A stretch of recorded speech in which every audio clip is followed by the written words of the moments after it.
नमस्कार साथियों, स्वागत है आप सभी का देव म्यूजिक क्लास पर।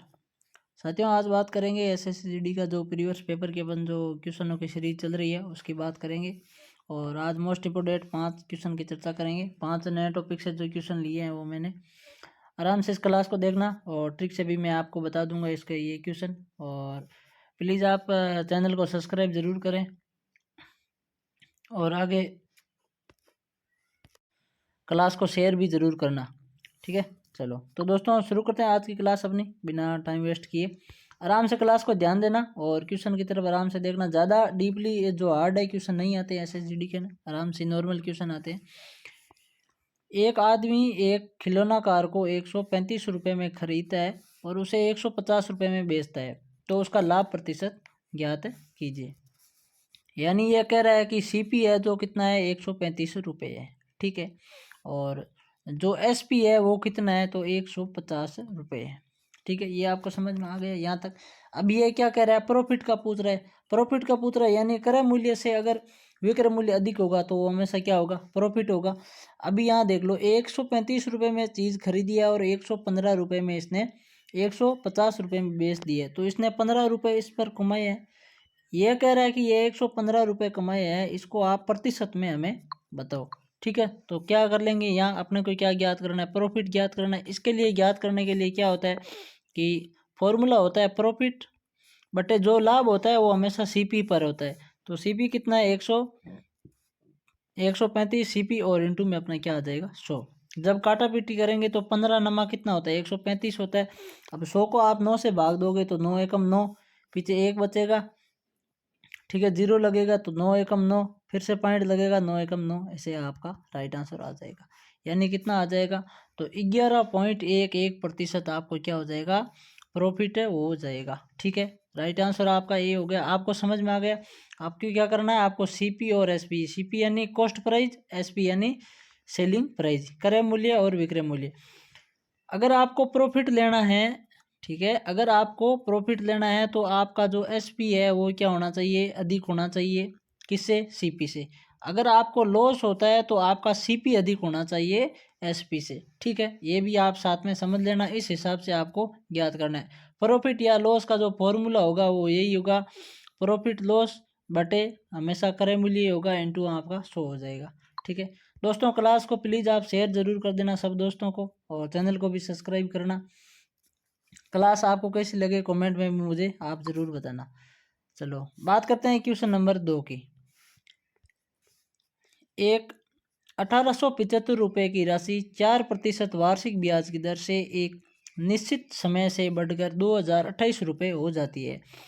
यदि ब्याज वार्षिक रूप से चक्रवर्ती है तो समय अवधि आपको ज्ञात करनी है। यानी चक्रवर्ती ब्याज आपको दिया हुआ है, चक्रवर्ती ब्याज से ये रुपए थे 1875, 4% की इसमें दर लगी थी और 2028 रुपये हो गई है, तो अपने को समय ज्ञात करना है। एक फॉर्मूला होता है मिश्र धन बराबर मूलधन इंटू 1 + R/, कितना होता है आपका 100 और पावर होती है आपकी टी। ये आपको समझ में आ गया। यानी मिश्र धन बराबर मूलधन और 1 + R का मतलब दर बटे 100 और पावर आपका टी, यह होता है एक फॉर्मूला। इस फॉर्मूले से इसको हल कैसे किया जाता है, यानी कि जो ये 2028 है ना, ये टोटल आपका क्या है, मिश्र धन है। क्या है ये आपका टोटल मिश्र धन है।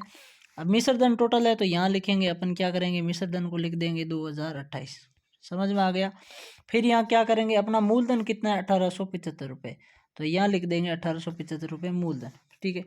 और यहाँ क्या करेंगे 1 प्लस जो अपनी रेट क्या है वो अपनी 4% है और बट्टे में आपका 100 आ जाएगा और टाइम आपको ज्ञात करना है, ठीक है। यहाँ तक आपको समझ में आ गया। अभी आगे देखो, मैं अगर इसको हल करता हूँ तो ये जो बराबर के अंदर जो निशान अगर दो संख्याओं के बीच में लग जाता है तो ये संख्या हमेशा भाग में चली जाती है। तो यहाँ क्या करेंगे 2028 तो आपका ये है ही और बट्टे में आपका कितना आ जाएगा 1875 रुपये बट्टे में आ जाएगा। और बराबर यहाँ क्या हो जाएगा, अब इसको आप अगर गुणा करोगे तो 100 एकम 100 और साथ में जुड़ जाएगा तो 104 और बट्टे में 100 और पावर आपकी क्या हो जाएगी टी। यहाँ तक आपको समझ में आ गया। अभी देखो यहाँ करते हैं। यहाँ मैंने क्या लिखा था, यहाँ मैंने लिखा था यहाँ मैं करवाता हूँ आपको वापस, ठीक है। तो यहाँ लिखते हैं अपन 2028 बटे में 1875 और बराबर यहाँ आपका 104 और बटे में यहाँ आपका कितना आ जाएगा 100 और आपको टी यानी समय आपको ज्ञात करना है। अभी आप क्या करो 25 4 से इसको काट लेते हैं तो ये आपका कितनी बार जाता है 26 बार जाता है और ये कितनी बार जाता है 25 बार जाता है। इसको काट लो आप 3 से काटोगे ना तो यहाँ कलर चेंज कर लेते हैं काट ले 3 से अगर काटेंगे तो 6 3 कितना होता है 18 पीछे 2 बचेंगे 7 3 21 पीछे 1 बचेगा और 6 3 18 यानी 676 और इसको भी 3 से काट लेंगे 6 3 18 3 दूनी 6 और 5 3 15 625। अभी देखो यहाँ टोटल आ कितना गया है 676 और 625 आ गया। ठीक है तो अगर मैं टी का मान कितना रखूँ टी का मान अगर मैं 2 रखूँ अगर 2 रखेंगे तो 26 का स्क्वायर कितना होता है 676 होता है और 25 का स्क्वायर कितना होता है 625 होता है। यानी अपना जो टी का मान है कितना आ गया 2 आ गया। ठीक है समझ में आ गया। यानी जो चक्रवर्ती ब्याज की जो समय विधि ये क्या थी 2 वर्ष समय विधि थी। ठीक है समझ में आया। क्या करना है 676 और बटे यहाँ लिख लेते हैं 625। ठीक है समझ में आया आपको ये ऐसे करना है। अब ये किसका पावर होता है तो ये आपका 26 का और 25 का इसका स्कोर करोगे तो आपका ये राइट आंसर हो जाएगा। ठीक है तो आपका राइट आंसर है क्या हो जाएगा डी इज करेक्ट आंसर हो जाएगा। इसके अंदर आपको 2-3 फॉर्मूले याद करने। एक तो आपको मैं यहाँ लिखा देता हूँ चक्रवर्ती ब्याज।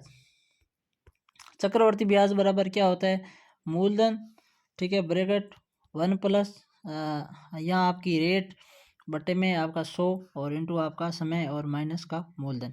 अगर आपको ब्याज पूछे तो मूलधन ब्रैकेट 1 प्लस आर अपॉन 100 और माइनस मूलधन टी आपको समय दिया जाएगा। एक होता है आपका सीधा मिश्र धन। ठीक है मिश्र धन बराबर आपका यहाँ क्या होगा तो यहाँ तो आपका होगा मूलधन और यहाँ होगा 1 प्लस आर बटे में 100 हो जाएगा और यहाँ आपका क्या हो जाएगा समय हो जाएगा। ठीक है तो ये 2 फॉर्मूले होते हैं। अभी अपने किससे किया था अपन ने इस 2 नंबर फॉर्मूले से किया था क्योंकि अपना सीधा मिश्र धन था। आप इसको अलग से भी कर सकते हो। आप क्या करो जो ये मूलधन 1875 है और इसको आप क्या करो 2028 से निकाल दो तो आपका जो ब्याज कितना हुआ 153 रुपये का ब्याज हुआ तो आप यहाँ रखोगे।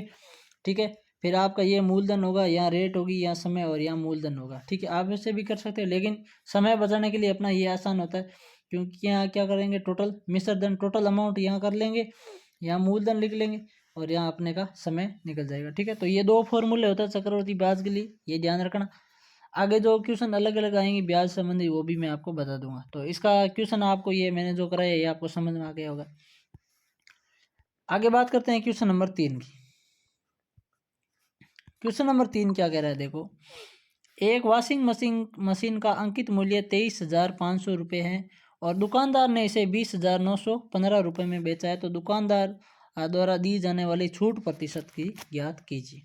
यानी अपने पास क्या क्या है अंकित मूल्य की बात हुई है और फिर सेलिंग जो क्रय विक्रय मूल्य है उसकी बात हुई है। एक दुकानदार ने क्या किया था 23,500 रुपये के अंदर एक जो मशीन थी उस पर रेट लिखी थी और उसने क्या किया था 20,915 रुपये में बेच दी। ठीक है अभी देखो आप ये भी देखो कि ये तो ज़्यादा है ये कम है तो जाहिर सी बात इसने छूट दी है। तो छूट कितने की दी है देखो यहाँ माइनस अगर करेंगे तो यहाँ आ जाएगा आपका 5 यहाँ आ जाएगा आपका 8। ठीक है समझ में आ रहा है और यहाँ आपका कितना आ जाएगा 5 और यहाँ कितना आ जाएगा आपका 2। ठीक है क्योंकि 14 में से 9 जाएंगे पीछे कितना बचेगा आपका 5 बचेगा और कितनी छूट आ जाएगी आपको 2800 कितनी छूट आ जाएगी आपकी 2885 रुपये की छूट आ जाएगी। अभी ये क्या कह रहा है ये कह रहा है कि ये छूट आपको ज्ञात करनी। अब ये छूट ज्ञात किस पर होगी ये तो जाहिर सी बात है ये यहाँ छूट है जो अंकित मूल्य पर होगी। तो देखो यहाँ इसको कैसे हल करते हैं अंकित मूल्य पर छूट ज्ञात करते हैं। यहाँ मैं लिखता हूँ 2585। ठीक है और बटे में ये छूट किस पर ज्ञात होगी ये होगी 23,500 पर और इंटू में क्या कर लेंगे 100 कर लेंगे तो 2 जीरो से तो ये 2 जीरो यहाँ से यहाँ 2 जीरो कट जाएंगे 1 जीरो बचेगा आपका 2 जीरो टोटल कट जाएंगे। अभी आप क्या करो इसको 5 से काट लेते हैं 5 से काटेंगे तो वो कितना हो जाएगा 5 25 5 बार जाएगा 5 एकम 5 और फिर कितना बचेगा 3 7 5 35 517। यहाँ इसको काटेंगे तो यह कितना होगा 5 चौके आपका 20 और यहाँ आ जाएगा 7। ठीक है, ये कट जाएगा। तो ये टोटल अप्रोक्सीमेट कितनी बार कटेगा, तो ये कट जाएगा। फिर अगर जाएंगे तो 47 का 51 के अंदर भाग एक बार जाएगा, पीछे 4 बचेगा 47 में, फिर 51, यानी लगभग 11% आपका इसके अंदर क्या है, छूट हो जाएगी। ठीक है, ये आपको समझ में आया। छूट कितनी थी आपकी, 11% की छूट थी। मैं आपको दोबारा बताता हूँ, देखो आप इसे समझो कैसे होगा। देखो आपको 2585 की छूट हुई है। कितनी हुई है आपको, 2585 की छूट हुई है। और ये छूट किस पर हुई है, ये हुई है आपकी 23,500 पर हुई है। और इंटू में आप क्या करोगे, छूट, यानी छूट हमेशा किस पर होगी, पहले वाली राशि पर होगी। अभी यहाँ आप इसको सीधा भी काट सकते हैं, आप इसको डायरेक्ट काटोगे तो यह आपका 235, 258, यानी एक बार भाग तो आपका ये से चला गया। अभी इसमें से अगर माइनस करोगे तो 3 और 2 23 रहेगा, और फिर से 5 उतारोगे 235, और 235 ये और कट जाएगा 11, यानी कि अपनी जो डिस्काउंट दिया था वो कितना परसेंट दिया था दुकानदार ने, तो 11% डिस्काउंट दिया था। ठीक है, ये भी समझ में आ गया। अगर चलो दोस्तों, प्लीज़ आप शेयर ज़रूर करना क्लास को। एक क्वेश्चन ये एलसीएम से पूछा गया था कि 32 और 40 का लघुत्तम समापवर्ती एक्स के वर्ग से 9 कम के बराबर है, तो एक्स का धनात्मक मान ज्ञात करना है। यानी इनका कहने का मतलब है कि 32 और ये 40, इनका आपको जो भी एलसीएम आएगा वो 9 से कम के बराबर आएगा, जो भी होगा वो 9 के कम के बराबर हो जाएगा। आपको इस क्वेश्चन को है ऑप्शनली करना है, इसके लिए मैं इस क्वेश्चन को लेकर आया। आप इनमें से आपको एक ऐसी संख्या देखनी है जिनका आपको वर्ग करके उनमें से 9 घटाओगे तब जाके इनका एलसीएम मिलेगा। अगर आप 20 का करोगे तो 20 का कितना होता है, 400 होता है। 400 में से 9 अगर कम करोगे 391, जो इसका एलसीएम होगा नहीं। ठीक है, अभी आप क्या करोगे, 18 का करोगे। ठीक है, तो आप 18 का एलसीएम करो। ठीक, फिर आपको 13 का एलसीएम करना है, ऐसे ही आपको 16 का एलसीएम करना है। अगर मैं यहाँ लेता हूँ मैं 13, ठीक है, मैं लेता हूँ 13, और 13 का अगर वर्ग करते हैं तो कितना होता है, 169 होता है। और जो अपना ये कह रहा है कि जो एलसीएम होगा वो वह उस वर्ग के 9 से कम होगा, तो 9 इनमें से माइनस कर लेंगे, पीछे कितना बचेगा, 160 बचेगा। अभी आप ये बात देखो कि 160 इसका एलसीएम है या नहीं। तो भाई 40 का तो 108 एलसीएम है। अगर आप इसका करोगे 32 का, तो 32 का भी एलसीएम है आपका 160 होगा। तो इसलिए आपका जो राइट आंसर है वो सी हो जाएगा, 13 इसका करेक्ट आंसर होगा। ठीक है, आपको समझ में आ गया, समझ में आ गया होगा, आसान है। कहने का मतलब है इन दोनों का जो एलसीएम है वो एक्स से 9 कम होगा, यानी एक्स का वर्ग करके उसे 9 कम होगा, तो वो इनका एलसीएम हो जाएगा। तो ये इनका एलसीएम हो जाएगा। ठीक है, अगर आपको ऐसे करना है, अगर आप ऐसे नहीं करते हो तो आप 18 का भी आप ट्राई कर लेना। ठीक है, मैंने आपको सीधा बताया, आप 18 का ट्राई कर लेना। ठीक है, तो आप ऐसे भी कर सकते हो, 18 का निकाल लेना। वर्ग निकालना तो आता है ना, वर्ग की सबसे ये बेस्ट विधि होती है। 8 8 64, असल यहाँ की 6, 8 और 8 ये 16, 16 और 8 कितने होते हैं आपके, और सॉरी 16 और 6 कितने होते हैं, 24, तो यहाँ 4 आ जाएगा। एक मिनट, हाँ 16 और 6, ठीक है, ये कितने हो जाएंगे, 22। तो आंसर आपकी यहाँ 2 आ जाएगी, 2 एकम 2, एक और 2 3, यानी 324 आ जाएगा। ठीक है, तो आपका 324 भी नहीं होगा एलसीएम। फिर आप 16 का लोगे 156, ठीक है, तो ये भी आपका नहीं होगा। ठीक है, तो आप ऐसे ऐसे ट्राई कर लेना, अगर आपको डायरेक्ट निकलता आप एक अंदाज निकाल लेना। ठीक है, तो ये ऐसे आपका क्वेश्चन ये भी पूछा गया था, ज़्यादा हार्ड क्वेश्चन नहीं था, इसका भी 13 क्वेश्चन राइट आंसर था। बात करते हैं क्वेश्चन नंबर 5 की। एक शहर की वर्तमान जनसंख्या 12,500 है। यदि जनसंख्या 2% प्रति वर्ष की दर से अगर बढ़ती है तो 3 वर्ष बाद उस शहर की जनसंख्या क्या होगी। बहुत ही आसान क्वेश्चन है। देखो, यानी कि एक शहर की जो वर्तमान संख्या है वो कितनी है, 1,25,000 यहाँ की जनसंख्या है। प्रति वर्ष 2% बढ़ती है, जो भी बढ़त और घटत होती है प्रतिशत में 100 के ऊपर होती है। तो आप यहाँ क्या करो, 102, 3 वर्ष कंटिन्यू बढ़ेगी तो 102 और फिर से 102 आ जाएगा, और बट्टे में क्या करेंगे, 3 बार शो कर देंगे। ठीक है, समझ में आ गया। अभी क्या करो, आप सीधे काटो, पहले 3 जीरो तो काट लो, सीधे इसे काट लो। अभी आप क्या करो, 25 से काट लो, 25 चौके 100 और 25 पंजे 125, कट गया। अभी आप क्या करो, इस 5 को इससे काट लो, 2 बार चला गया, कट गया। मैं कलर चेंज कर लेता हूँ, आपको समझ में आ जाएगा। ये 2 बार कट गया। अभी आप क्या करो, इसको काट लो, इससे काटोगे 102 को, अगर 2 से भाग दोगे तो 51 बार आएगा। फिर से काटते हैं 2 से, ये आपका 51 बार होगा और ये आपका 2 बार होगा। अब इस 200 इसको 2 से काटेंगे तो ये फिर आपका 51 बार आ जाएगा। अभी आपको क्या करना है, 51 को 3 बार गुणा करना है। 51 51 इंटू 51 और इंटू 51, ठीक है। अगर आप इसको गुणा करोगे तो आप यहाँ गुणा कर लो, इन दोनों को पहले गुणा कर लेना, ठीक है। इन दोनों का अगर पहला गुणा करोगे तो यहाँ आ जाएगा 1, 5 और 5 10, ठीक है। 1 5 और 5 10 और 1 11, सॉरी 5 5 25 और 1 26, ठीक है। तो ये तो आपको हो जाएगा 2651। और फिर से अगर आप इसको इससे गुणा करोगे तो आपकी ये टोटल संख्या हो जाएगी 132 और 651 हो जाएगी। यानी आपका जो राइट आंसर है वो ए इज करेक्ट आंसर होगा इस संख्या का, ठीक है।